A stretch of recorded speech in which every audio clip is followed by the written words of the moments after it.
Welcome, Creepy Loop friends. Join us for spooky stories. Today, imagine a dentist's office hiding secrets. Cameras capture more than teeth. Subscribe now for creepy tales that will give you goosebumps.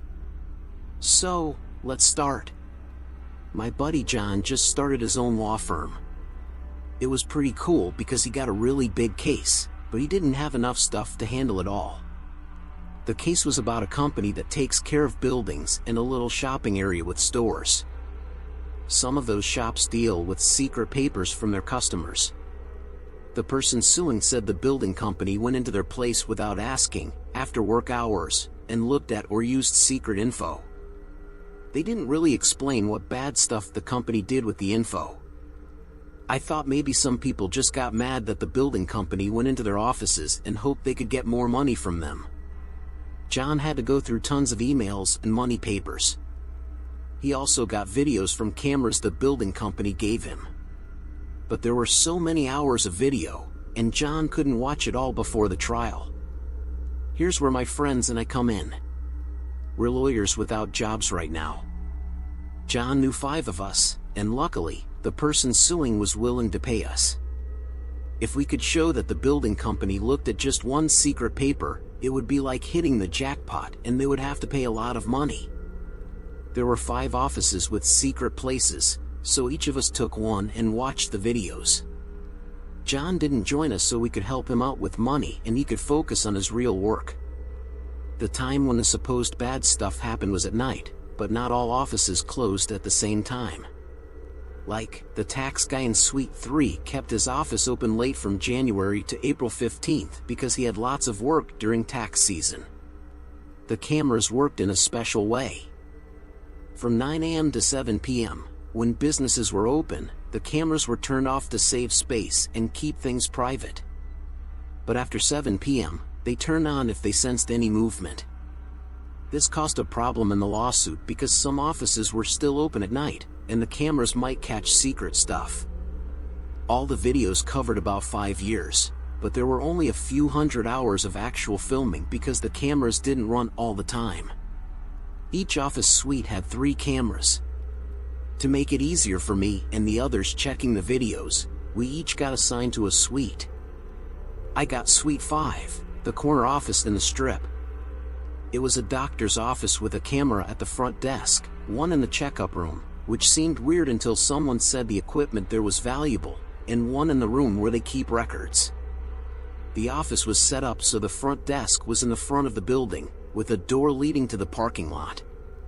Behind it was a hallway with the records room and the checkup room opening to the left. There was no camera in the hallway, and besides the front door, the only way out was a fire door at the back of the hallway. Why was this job so super boring, you ask? Well, the smart and hardworking person at the front desk in Suite 5 loved decorating for holidays. She'd hang things from the ceiling with paperclip hooks and strings for every holiday, like hearts for Valentine's Day, witches for Halloween, and more. These decorations would move a bit when the air conditioner or heater turned on, making the cameras turn on for about 45 minutes to an hour. So, most of my time was spent staring at a screen where nothing was happening. The tough part was I couldn't just skip ahead. If something did happen and I missed it, my friend, who basically paid my rent with this job, would be in trouble. So, I had to watch hour after hour. It wasn't always dull, though. Some interesting things did happen. Sorry to interrupt, but I love sharing stories on my channel. With just 8 subscribers, it's a bit demotivating. I work hard on my videos, so getting likes and subscriptions means a lot. Could you please support my channel by liking and subscribing? It's a small but meaningful reward for my effort. Thanks. After subscribing, share your name in the comments. I'll give you a shout out in my next video as a heartfelt thank you. Now, let's continue the story. The fire alarm went off once, and firefighters came in to deal with something in the front area. Another time, there was a mouse, which took me a few views to figure out. But that was pretty much the first 2 years of the office's recordings. the weird stuff didn't start until October of the third year. At first, what I saw didn't seem too strange. The witch decoration was up again, a black silhouette of a woman on a broom. I thought that set off the camera until I noticed the doctor. He was a middle-aged guy, maybe 50 or 60, tall and thin with a bald head reflecting the lights. He had a bit of white hair around it. It was hard to see his face well from the camera angle behind the front desk, but I did notice he wore glasses and had a mustache that looked like a broom. The doctor walked in like it was no big deal, threw his coat on the chair behind the front desk, and put on his white coat. I figured this was a late-night appointment, which meant 9 p.m. in this case. And yup, about 15 minutes later, a lady showed up. She was younger than the doctor, maybe 10 years or so, and she had on a pantsuit with a trench coat over it. The coat was wet on the shoulders, probably from the rain. The doctor hung up her coat and took her to the checkup room. She sat on the checkup chair, and the doctor started cleaning her teeth. I felt like there was something weird about the chair, but I couldn't really figure it out.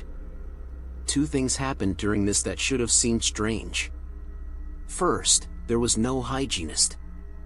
Every time I went to the dentist, no matter how small the place, the hygienist cleaned my teeth. That changed in later late-night checkups. The second thing was kinda bad, and I didn't notice until I watched it again.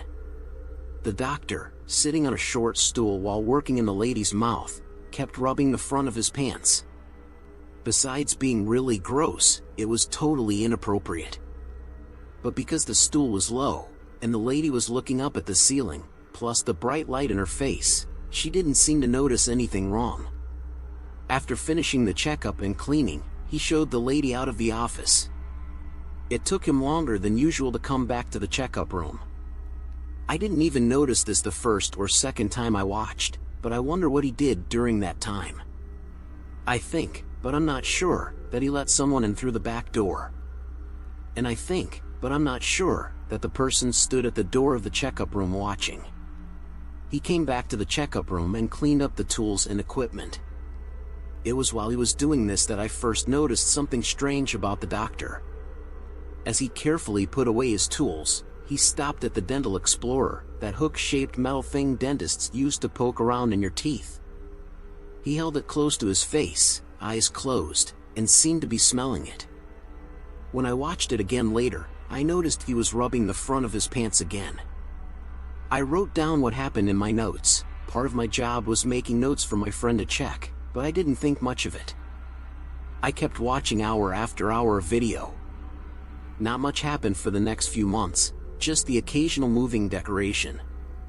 But that changed on a night in December. It was December 6th at 10:59 p.m., as shown on the video timestamp, and a paper snowflake hung from the ceiling. Once again, the dentist walked in through the front area, this time wearing a thick parka. After taking off his coat, he went to the checkup room carrying a briefcase. Soon after, another person came in. She was also bundled up in a thick parka and had a scarf around her face. At first, I thought she might be the patient, but when she took off her coat, I saw she was wearing scrubs. She went out of sight and only reappeared in the checkup room, sitting on a stool across from the doctor. Unlike the doctor, she had on gloves and a surgical mask. They didn't seem to talk to each other. I watched with interest as the doctor took out some familiar tools from the case. There was a Dental Explorer, a small mirror on a thin handle used for checking inside the mouth, and a mechanical tool connected to a power source. I later found out it was both a drill and a cleaning device, depending on the head attached to it. His assistant didn't say anything during this time. Instead, she sat and stared across the room without moving, like she was in a daze. He put the tools on a small metal table next to the checkup chair. And then nothing. For 30 minutes, he just looked at the tools in front of him. Even though there was no sound on the video, I could see from his shoulders moving up and down quickly that the doctor was breathing hard. His hands were neatly folded on his lap, and his feet were on the floor on either side of the small stool he sat on. I couldn't look away from the doctor, stuck in a sort of trance as he stared at the tools in front of him. Seconds turned into minutes, and after about 30 minutes, a new patient opened the front door. She was a young woman, even younger than the last one. She peeked into the office and seemed to call out. The doctor, shaken from his daze, got up and hurried to the front. He met the patient there, and as she took off her coat, I was surprised to see the time now said 11:36 p.m. The woman had an odd outfit on, like what you'd see on a candy striper at a hospital, a white dress with a red pinstriped apron. She couldn't have been older than 20 and might have been much younger. In the back room, the checkup got way weirder than the last one. The girl sat in the chair, looking nervous with clenched fists and biting her lip. As the assistant put a green paper bib around her neck, the doctor touched her arm. It might have been to comfort her, but his touch lingered so long it seemed kind of wrong. The girl lay back in the chair and seemed to relax, but I could sense she was still anxious. Watching the doctor work, I remembered hearing that dentists have a high suicide rate. It didn't surprise me. The job seemed boring, and that's coming from a guy who spends his days staring at paper witches floating in the AC breeze. The doctor kept on working slowly and carefully, using a dental explorer, mirror, waterpick, dental explorer. All the while, the girl on the chair breathed heavily.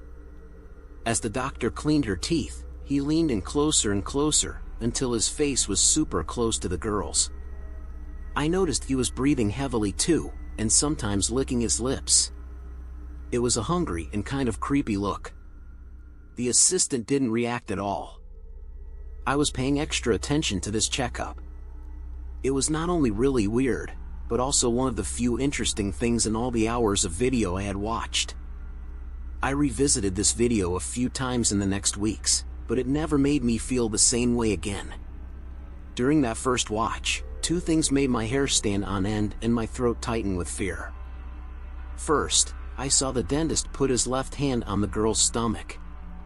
It was so wrong, considering the girl's age, that it gave me the shivers. Then, I noticed something else. Even though she didn't flinch or show any signs of pain, the young woman was crying. Tears rolled down her cheeks steadily. I also noticed how the assistant acted. She seemed interested, and her body language made me think she wasn't bothered or scared by what the dentist was doing. She even leaned in closer with the doctor. A few strands of her lanky, gray hair fell loose from the bun on her head and dangled against the young woman's cheek as she cried. After the checkup, the woman quickly left the office. The assistant followed shortly after, leaving the checkup room and coming back to the front area. She was bundled up again, with her scarf trailing behind her. Meanwhile, the dentist cleaned his tools. This time, he really seemed to enjoy it, his fingers playing with the tools, rubbing them on his face and even his lips. During this strange ritual, I noticed the man rubbing himself. The cleaning took him a bit less than an hour, but playing with the tools took twice as long. It was very early in the morning when the man finally left, taking his briefcase with him. I wrote down all the details in my logbook. I thought about calling John, but since it was his client, it didn't seem like it would help him to know. Plus, it didn't seem that bad. The dentist put his hand on the girl's stomach, but he wasn't ripping her clothes off. And yeah, the girl cried, but lots of people cry at the dentist. Maybe that wasn't it. Maybe I just wanted to keep it to myself because it was so interesting, even if it was kind of disturbing. I kept going with my video review, but I always kept a close eye on the dentist. He came back several times in the following days. Once, he cleaned the teeth of a man in his 70s. The appointment started at 8:45 p.m. and finished less than an hour later. Everything seemed normal except for the way he held the man's head, running his fingers over the bald scalp. It was during this checkup that I noticed the dentist wasn't wearing gloves, which made me shudder. I thought I saw a shadow near the doorway to the checkup room, but it might have been my imagination. I thought a lot about the assistant during those days. What did she know about the dentist's actions? Besides the woman crying and the dentist putting his hand on her stomach, she wasn't there for the weirder things. But can you work closely with someone and not know this stuff was happening? The next important thing happened in June. The tape started at 2:13 a.m. The office was completely dark, except for the light from the parking lot outside coming through the closed blinds. I sensed something was happening because June was the only month when the receptionist didn't hang any decorations. But at first, I didn't see anything interesting on the screen. Seconds passed without anything happening. The tape stopped. I was about to rewind when the next part of the video started. It was 2:15 a.m., same date. The door was just closing, but something was different in the reception area. It took me a moment to notice, but there was a small shadow near the door, like someone dropped something off and let the door swing shut. The tape stopped again, this time for less than a minute. When it came back on, the dentist was standing in the doorway with his briefcase. He turned on the lights, and I could see what the shadow was. It was a small metal canister, like a scuba diver's oxygen tank, on a wheeled cart. Attached to the top was a small hose with a triangular-shaped cup on it. I recognized it as a nitrous oxide container, with an attachment designed to fit over the nose of the patient. The dentist grabbed his briefcase and NO2 tank, went to the checkup room, put on his white coat, and started getting his tools ready. Unlike before, there was no long wait before the patient showed up. This time, it was a woman in her mid-30s. She had a serious face with graying brown hair tied up in a tight bun. On the end of her thin, blade-like nose sat a pair of cat's eye glasses.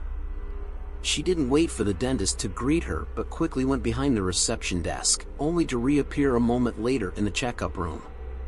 The doctor said hello, and she just nodded curtly. She took her spot in the checkup chair, and the work began. I wondered what kind of woman needed dental work done at almost 3 a.m. I had stopped wondering about the kind of dentist who would agree to such a strange request. This particular doctor was as strange as it gets. I noticed that this visit was different from the ones I saw before. It started with the doctor placing the NO2 cup over the woman's nose. The stern look on her face softened, and she relaxed more with each breath. As she drifted into unconsciousness, I saw the doctor getting more excited. He licked his lips and rubbed his hands together greedily. There were new tools this time, strange metal devices whose purpose I couldn't figure out until he started using them. The first one looked like a mix between a wire hanger and a muzzle. He put it in the woman's mouth and fiddled with something on the side, effectively keeping her mouth open. Next, he connected something to the electric device. At first, I couldn't tell what it was, but if I had heard it, I'm sure I could have recognized it right away. It was a dental drill. He held it in front of his eyes, probably watching it spin and listening to the unsettling sound it made. He was so focused on the drill that it seemed like he didn't realize anyone else was in the room. But eventually, he leaned over the patient and started using the drill in her mouth. More than ever before, the dentist seemed excited, almost like he was going a bit crazy. He leaned in really close to the woman, gripping her shoulder so hard that his knuckles turned white. Leaning this way and that, he kept grinding away with the drill. After moving his stool around, the dentist grabbed the woman's forehead and tilted her head back into a very uncomfortable position. His head was so close that his face was practically touching hers. Frustrated, he slammed the woman's head back into the chair. He put the drill on the table. I was completely shocked when, in a state of frenzy, the dentist climbed onto the chair, straddling the woman's chest. Now, with his legs on either side of the woman in a way I would describe as inappropriate, he took great pleasure in the drilling. He leaned in close to her mouth, his breath coming in quick, crazy gasps. When he leaned back, I could see that his eyes were burning with intensity. It felt like it took forever. The sound of the drill and the smell of teeth being ground into powder haunted my mind. An eternity later, it was done. The timestamp showed 3:42 a.m. I can't even imagine how much of the woman's tooth was eaten away by the drill. It must have been a lot, considering how long she lay there. After drilling, he climbed off the woman and sat back in the stool. The process of filling the tooth was surprisingly short. The dentist didn't seem very interested in that part of his work and put the filling material on haphazardly. I kept going through the tapes. Time passed without much happening, but I always struggled with the big question: when do I tell John? It was clear that I had to tell him eventually. But at the same time, I hoped the videos would somehow explain all the craziness. A whole year of video went by. A red, white, and blue star stirred on the breeze for 30 minutes, the paper which floated through the air, a turkey, a Christmas tree, a heart, a clover, all made brief appearances. But no doctor, no patient, no assistant. I wondered if it had all been a mistake or if the dentist had been arrested for his crazy drilling episode.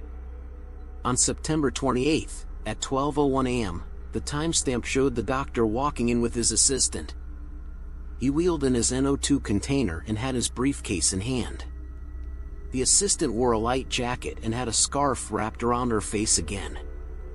I thought it must have been a cold night, even though the doctor only wore a sports coat. They did the familiar routine.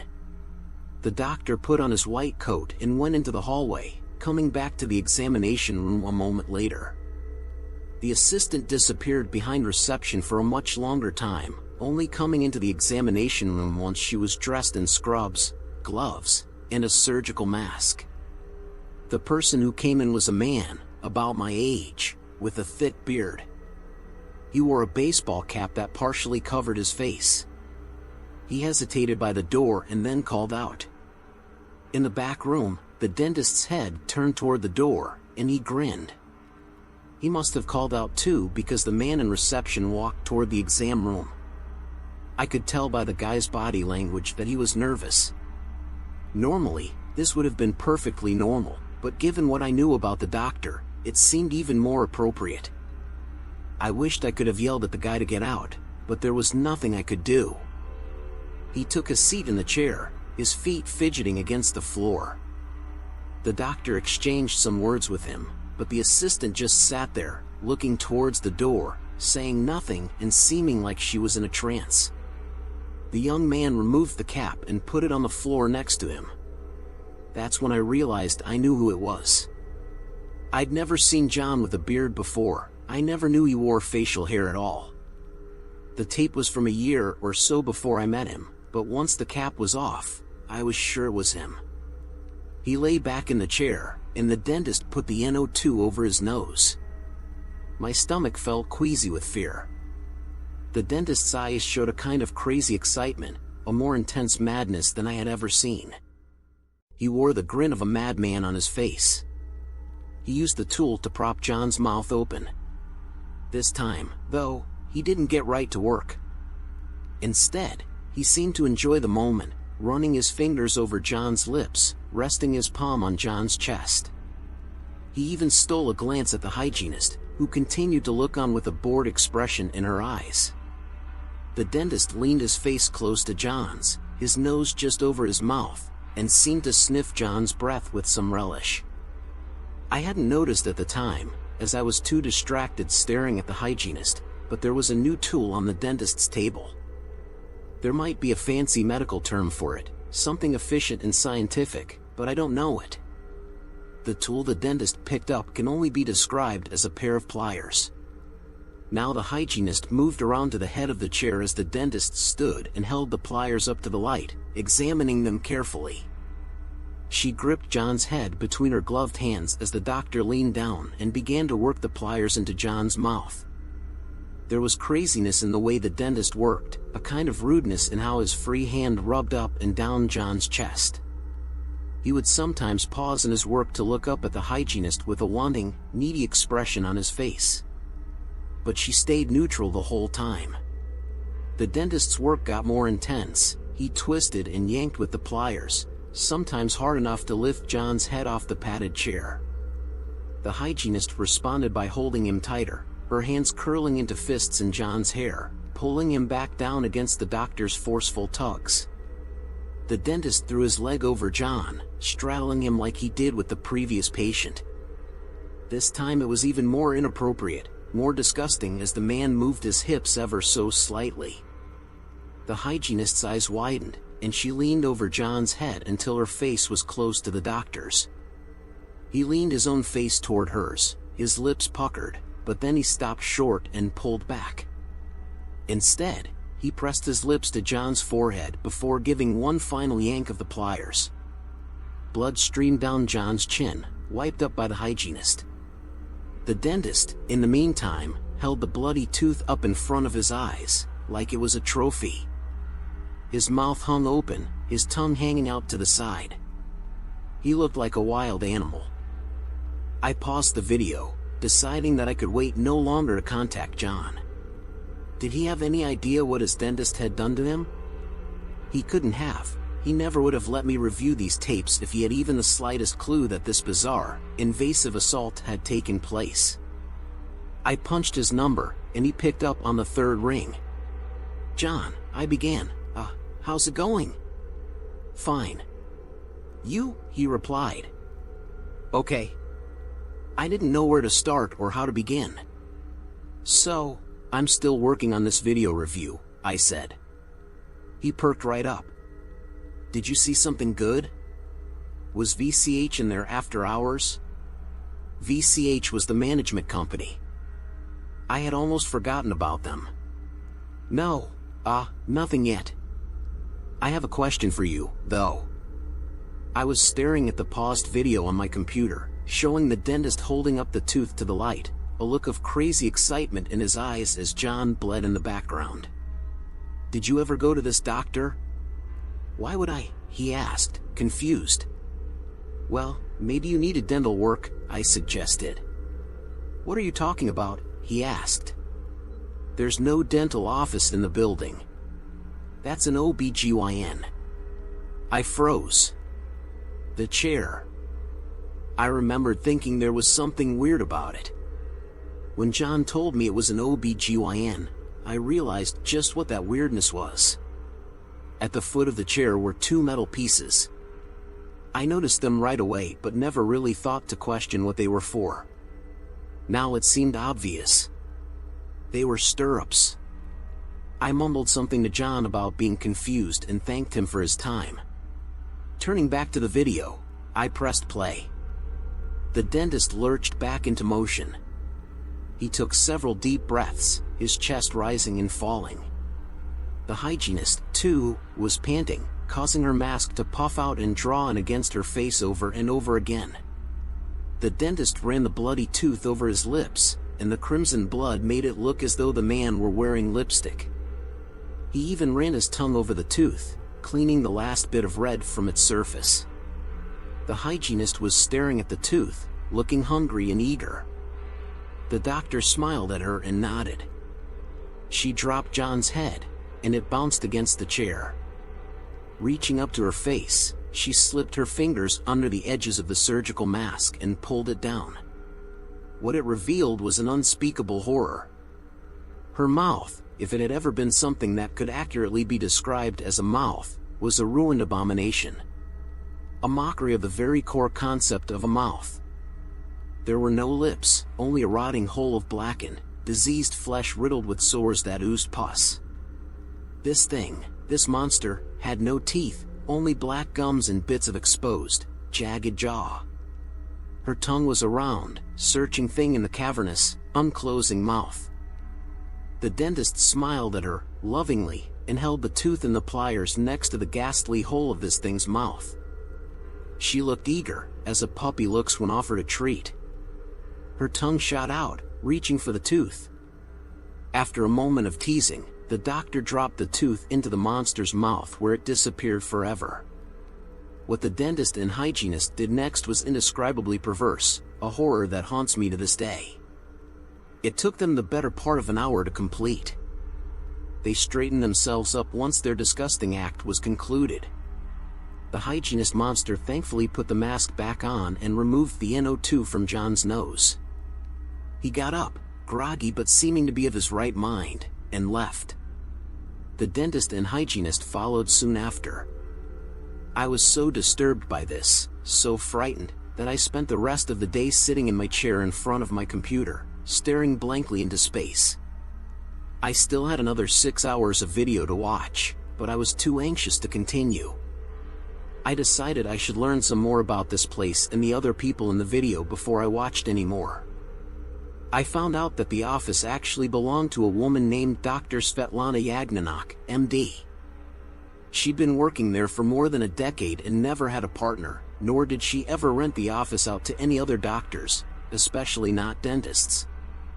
It was impossible to figure out who the dentist was, as I had no idea what his name was, but it occurred to me that perhaps the patients worked in the same strip mall. I decided to contact the other document reviewers. The first person I reached out to was a friend of John's who was a homemaker with a law degree. I asked if she could meet up with me for coffee so I could ask her about the review. She agreed to meet me the next day. I printed out the best pictures I could of the patients and brought one of the dentist too, just in case. It was pointless. My heart nearly stopped when I walked in the cafe. The woman I was there to meet was all too familiar. She was the first patient. I asked if she'd ever frequented any of the businesses at the strip mall, and she assured me she hadn't. That wasn't all. The candy striper, the old man, the librarian, they were the other reviewers. From what they told me, none of them had ever been to the strip mall before. None of them knew anything about a dentist, nor had anything strange been on the tapes they were reviewing. I was even more horrified by what I found on the last 6 hours of tape. December of last year, timestamped at 1:15 a.m. The doctor and hygienist arrived and repeated their normal routine. If anything, the horrors how duo did could be called routine. The hygienist seemed different this time, more hungry, more eager. After a time, the door opened and a young man walked in. I poked my tongue around and confirmed what the video had just revealed. I was missing 2 molars, the same 2 the dentist ripped from my mouth to feed the horrid woman. The worst part is, I could almost still taste the slimy flavor of her mouth as I watched the video of her kissing me. In the story, what triggered the activation of the security cameras in the dental office? How did the protagonist's perception of the dentist's behavior change over the course of the story? What unusual decorations did the receptionist hang in the dental office to celebrate holidays? If you enjoyed this suspenseful tale and want more intriguing stories, mysteries, and adventures, subscribe to our channel now.